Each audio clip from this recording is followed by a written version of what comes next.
Hello നമസ്കാരം, Tara's wonder കിച്ചണിലേക്ക് എല്ലാവർക്കും സ്വാഗതം. നമ്മളിന്നൊരു അടിപൊളി പഴംപൊരിയുടെ റെസിപ്പി ആയിട്ടാണ് വന്നേക്കണത്. ഈവനിങ് സ്നാക്കായിട്ട് കഴിക്കാൻ പറ്റിയ നല്ലൊരു അടിപൊളി പഴംപൊരിയാണ്. അപ്പോൾ അതിനുവേണ്ടി ഞാനിവിടെ മൈദപ്പൊടിയാണ്, 1 കപ്പ് മൈദപ്പൊടിയാണ് എടുത്തേക്കണത്. അപ്പോൾ അതിലേക്ക് നമുക്കൊരു 1/4 കപ്പ് റവയും കൂടി ചേർത്ത് കൊടുക്കാം. റവ അല്ലെങ്കിൽ അരിപ്പൊടി ചേർത്താലും മതി. അപ്പോൾ മൈദ മാത്രമായിട്ട് ചേർക്കുമ്പോൾ ഇതിന് ഒരു ക്രിസ്പിനെസ് ഉണ്ടാവില്ല. അപ്പോൾ അതുകൊണ്ട് ഞാൻ ഒരു 1/4 കപ്പിൽ താഴെ റവയും കൂടി ചേർത്ത് കൊടുക്കുന്നുണ്ട്. എന്നിട്ട് നമുക്കിതിലേക്ക് ഒരു 1/4 ടീസ്പൂൺ ഉപ്പും കൂടി ചേർത്തിട്ട് നന്നായിട്ട് മിക്സ് ചെയ്യാം. റവ ചേർക്കുമ്പോൾ ഒട്ടും എണ്ണ കുടിക്കാതെ നമുക്ക് ഈ പഴംപൊരി ഉണ്ടാക്കിയെടുക്കാൻ പറ്റും. റവ അല്ലെങ്കിൽ കുറച്ച് അരിപ്പൊടി ചേർത്താലും മതി. പിന്നെ അതിലേക്ക് ഒരു കളറിന് വേണ്ടി ഞാനൊരു 1/4 ടീസ്പൂണിൽ താഴെ 2 നുള്ള് മഞ്ഞൾപ്പൊടി ചേർത്ത് കൊടുക്കാം. പിന്നെ അതിലേക്ക് ഞാനൊരു മുട്ട ചേർക്കുന്നുണ്ട്. പിന്നെ ഒരു 3 ടീസ്പൂൺ പഞ്ചസാര ചേർത്ത് കൊടുക്കാം. അപ്പോൾ മധുരം കൂടുതൽ ആവശ്യമുള്ളവർക്ക് കൂടുതൽ പഞ്ചസാര ചേർക്കാം. അപ്പോൾ അധികം മധുരം ആവശ്യമില്ല, ഒരു നേരിയ മധുരം മതിയാവും. അപ്പോൾ അതിനുവേണ്ടിയാണ് 3 ടീസ്പൂൺ പഞ്ചസാര ചേർത്ത് കൊടുത്തിട്ട് മുട്ടയും കൂടി ചേർത്ത് നമുക്ക് കുറച്ച് എള്ള് ചേർക്കുന്നുണ്ട് ഞാൻ. പിന്നെ കുറച്ച് കറിവേപ്പില നമ്മുടെ കൈ കൊണ്ട് തന്നെ നന്നായിട്ടൊന്ന് കീറി ചെറുതാക്കി ഇടാം. പിന്നെ കുറച്ച് എള്ളും കൂടി ചേർത്തിട്ട് എല്ലാം കൂടി ചേർത്തൊന്ന് നന്നായിട്ട് മിക്സ് ചെയ്യാം. അപ്പോൾ മുട്ടയൊക്കെ ചേർക്കുമ്പോഴായാലും നമ്മുടെ മാവൊക്കെ നല്ല പഫിയായിട്ട് കിട്ടും.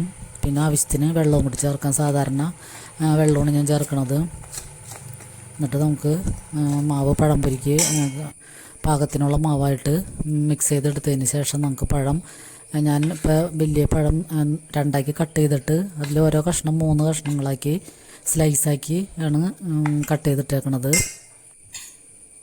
അപ്പോൾ അങ്ങനെ പഴം വീതി കുറച്ച് സ്ലൈസ് ചെയ്തിടുമ്പോൾ നമുക്ക് കോട്ടിങ്ങൊക്കെ നന്നായിട്ട് കിട്ടും. പിന്നെ പഴം അധികം കട്ടി പിടിച്ചിരിക്കില്ല, ഉള്ളൊക്കെ ഒന്ന് വേവുകയും ചെയ്യും. പിന്നെ ഞാനിത് ഓയിലാണ് ഉണ്ടാക്കുന്നത്, സൺഫ്ലവർ ഓയിലാണ് ഉണ്ടാക്കുന്നത്.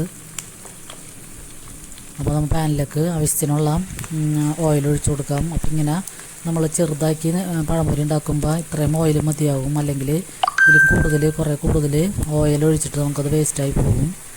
അപ്പോൾ അതുകൊണ്ട് ഇങ്ങനെ ആകുമ്പോൾ നമുക്ക് ഇത്രയും ഓയിൽ മതിയാകും. എന്നിട്ട് തിരിച്ച് മറിച്ചിട്ടിട്ട് ആദ്യം ഹൈ ഫ്ലെയിമിൽ പിന്നെ ലോ ഫ്ലെയിമിൽ ഇട്ടിട്ട് ലാസ്റ്റ് ഹൈ ഫ്ലെയിമിൽ ഇടാം. അപ്പോഴാണ് എണ്ണ കുടിച്ചിട്ടുണ്ടെങ്കിൽ തന്നെ അത് ഇറങ്ങിപ്പോരുള്ളൂ. അപ്പോൾ ലാസ്റ്റ് നമ്മൾ എടുക്കുന്ന നേരത്ത് ഹൈ ഫ്ലെയിമിൽ ഇട്ടിട്ട് നന്നായിട്ട് മൊരിയിച്ചെടുക്കാം. അപ്പോൾ നമുക്ക് കറിവേപ്പിലയൊക്കെ ഇട്ടേക്കണാരം തന്നെ അതൊക്കെ മക്കളൊക്കെ കഴിക്കുമ്പോൾ എള്ളും കറിവേപ്പിലയൊക്കെ അവരുടെ ഉള്ളിൽ പോയിക്കൊള്ളും. അപ്പോൾ ഇരിക്കുമ്പോൾ ഞാൻ കൂടുതൽ കറിവേപ്പില ഇട്ടിട്ടുള്ളൊരു പഴംപൊരിയുടെ വീഡിയോ ഇട്ടിട്ടുണ്ട്. അപ്പോൾ അതൊക്കെ കാണാൻ ആഗ്രഹമുള്ളവർ ഒന്ന് കണ്ടു നോക്കുക. അപ്പോൾ ഇതിൽ നമുക്ക് വേറെ എന്തെങ്കിലും വേണമെങ്കിൽ ക്യാരറ്റോ അങ്ങനെയുള്ള വെജിറ്റബിൾസൊക്കെ ചേർത്ത് കൊടുക്കാം. അപ്പോൾ വൈകുന്നേരം മക്കൾക്ക് 4 മണി പലഹാരമായിട്ട് കൊടുക്കാനൊരു അടിപൊളി റെസിപ്പിയാണിത്.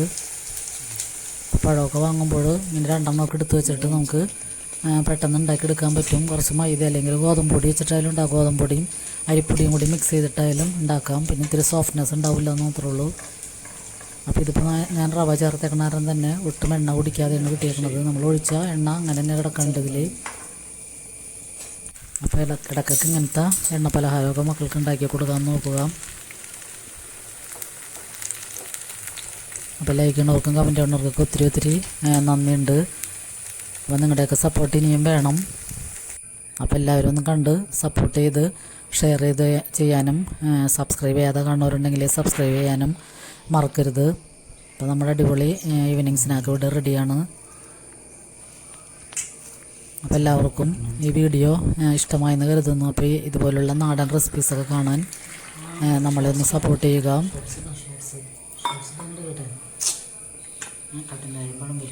എല്ലാവർക്കും ഒരുപാട് നന്ദി.